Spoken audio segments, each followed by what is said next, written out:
இப்ப ஆக்சுவலா ட்ரம்ப் என்ன சொல்லியிருக்காருன்னா, அவர் வந்து இன்னும் சட்டமா கொண்டு வரல. எக்ஸிக்யூட்டிவ் ஆர்டர் போட்டிருக்காங்க. இன்னும் அது வந்து அத சேலஞ்ச் பண்ணி கோர்ட்லலாம் இருக்கு. பிப்ரவரி 19 வரைக்கும் டெலிவரி ஆகிற குழந்தைகளுக்கு அமெரிக்கன் சிட்டிசன் அந்த கிரீன் கார்டு வந்து கிடைச்சிடும் ஆட்டோமேட்டிக்கா. பிப்ரவரி 20க்கு மேல பொறக்கிற குழந்தைகளுக்கு அந்த ஆட்டோமேட்டிக்கா கிரீன் கார்டு கிடைக்கிறது முடியாது அப்படின்றது சொல்லியிருக்காரு.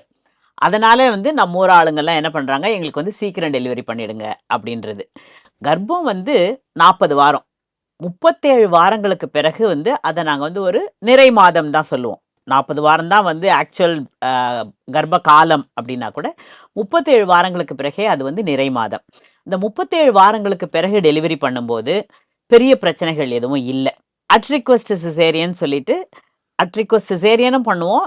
எல்லாத்து டைமும் இது சிசேரியனா இருக்கணும்ன்றது அவசியம் இல்ல. At request induction of labour அதாவது பிரசவ வலியை செயற்கை முறையில் உண்டு பண்ணுவது. ஸோ இதுல வந்து நார்மல் டெலிவரி ஆகுறதுக்கும் வாய்ப்பு இருக்கு. இப்ப பார்த்தீங்கன்னா, நம்ம ஊர்லயுமே சில சிச்சுவேஷன்ல நடக்கும்.